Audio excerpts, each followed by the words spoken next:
everybody, it's Deborah from PeopleLovingAnimals.com. Thanks so much for tuning in and watching my video today. Today's video is about dog recall training, specifically about why won't your dog come when they are called. We're going to talk about a few things in today's video, but first I want to tell you in the description box of this video, I'm giving you a link for a free step-by-step tutorial from professional dog trainer Doggy Dan that talks about the science of why dogs won't come when they're called. We're being rudely interrupted by my cat Whiskers up there on the dresser. Whiskers, you're in the video, sweetheart. He's so cute. Doggy Dan has the free tutorial, and it's called The Science Behind Why Your Dog Won't Come When They're Called. I'm going to give you the link. Go ahead and go to the tutorial, and you're going to find it pretty interesting. I'm also going to give you a link in the description box where you can go and you can see a video of Doggy Dan talking about that. And I'm going to encourage you to go ahead and do that, because when you find out, literally the science behind what's going on chemically in the dog's brain when they're running and you're trying to get them to come and they won't. I think you're going to find it pretty interesting, and it's going to be very useful to you to have that information going forward when you're training your dog, whether you're training your dog to come when they're called or training them to do or not do anything. Okay, so check out the links in the description box. I want you to get that free information from Doggy Dan. Also in today's video, we're going to talk about the 4 most common reasons why your dog will not come when they're called. We're going to talk about why most dog recall training methods usually fail. And then I'm going to give you some information about an effective and inexpensive dog training program created by Doggy Dan that's going to help you to correct this problem. Okay, so I think you're going to find today's video to be extremely helpful. If you do, please go ahead and give it a like. Go ahead and subscribe if you're not already. And I'm going to ask you to please go ahead and share this video with your friends and family who have a dog or a cat.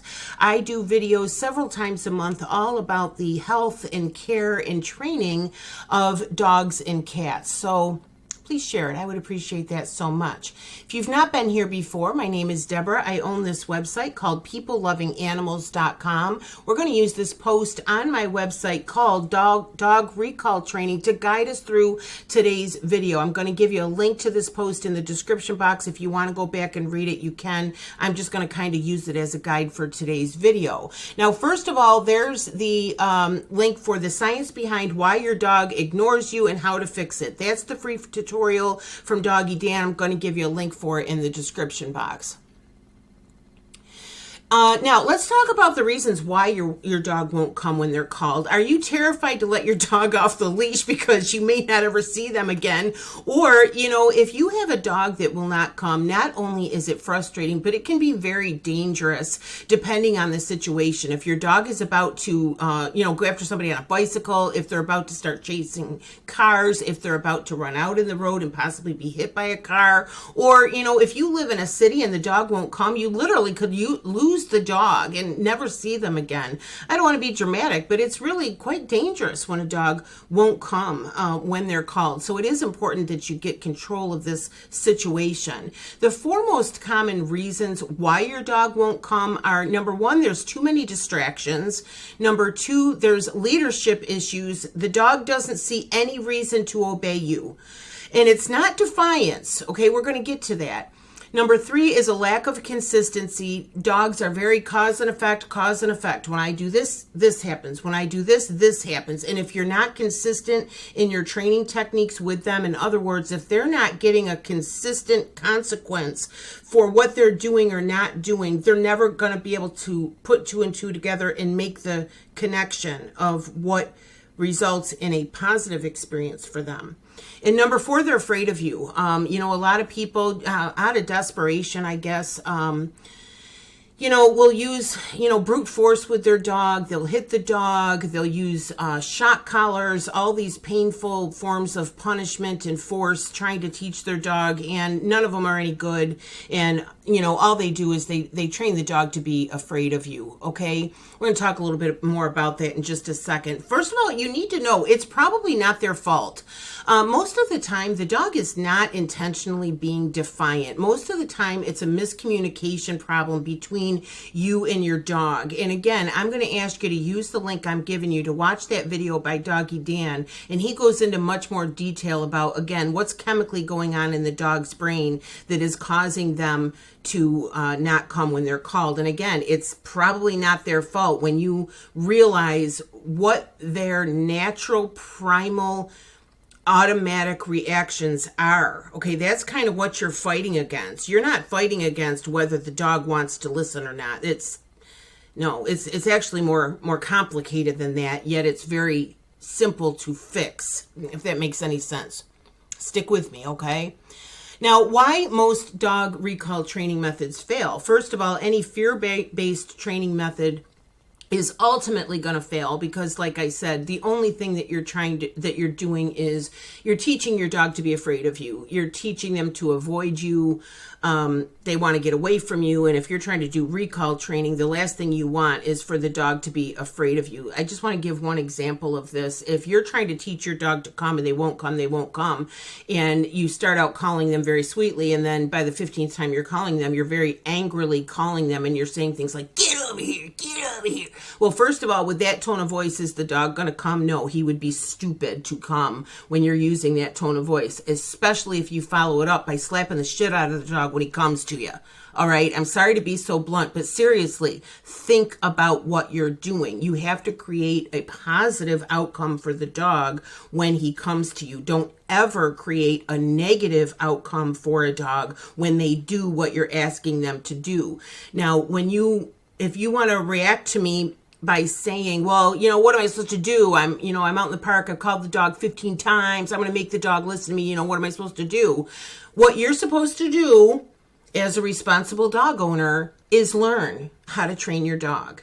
It is not your dog's fault that they are not obeying. It is your fault for not knowing how to teach a dog to obey. Okay, maybe in any other dog training video you've watched on YouTube, nobody has given it to you that straight.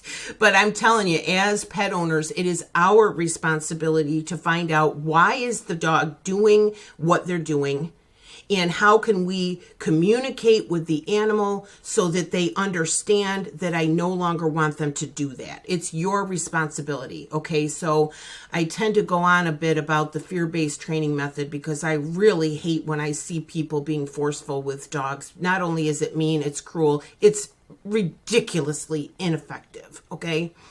Another training method for recall is training with treats. Yeah, well, that's good in an ideal situation, and that's a good way to start out at home, especially when the dog is a puppy. They come to you, they get a treat. They do this, they get a treat. There's nothing wrong with treat training with your dogs. Matter of fact, I have a video about that on this YouTube channel. If you type in treats, you'll be able to find it. I'll try to remember to link it to you. There's nothing wrong with treat training your dog, but when it comes to trying to get them to come when you're called, if you're out in the park and there's a squirrel, I'm sorry, but you could have a T-bone steak in your pocket and the dog is going to be more interested in the squirrel than he is the T-bone steak. Okay, so the treats aren't going to overcome the distractions, and they aren't going to overcome things like fear.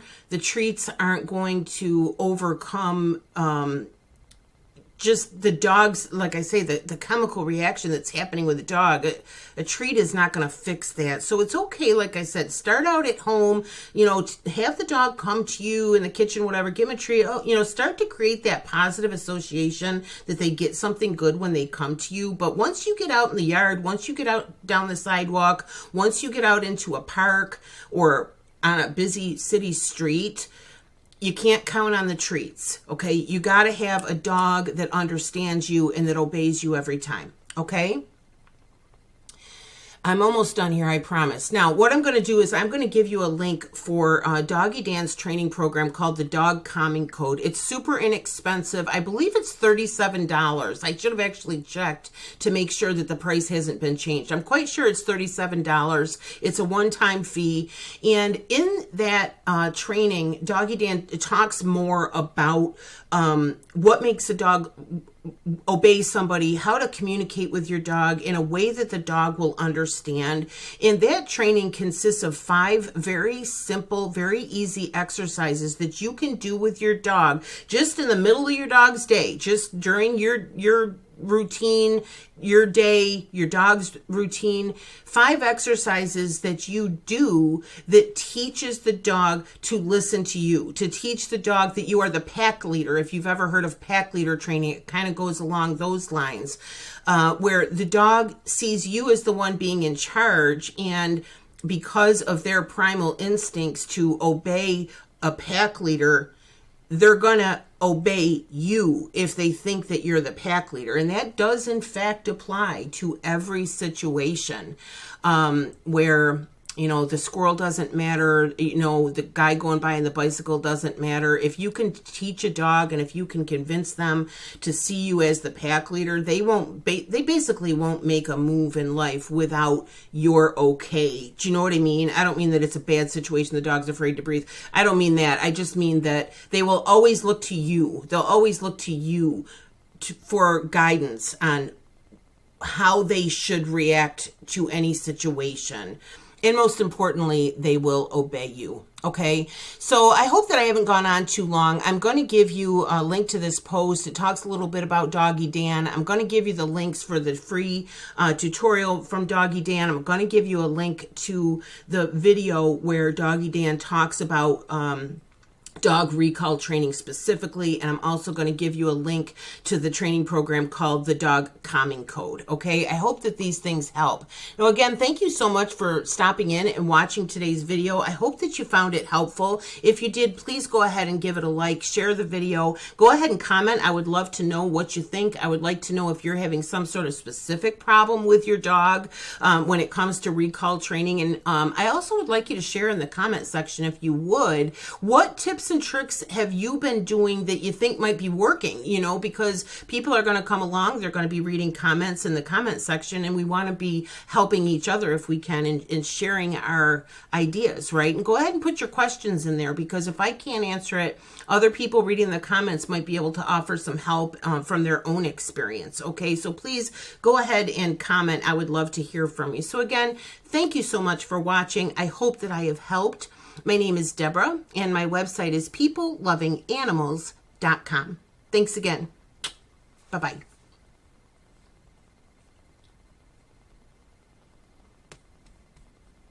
Bye-bye.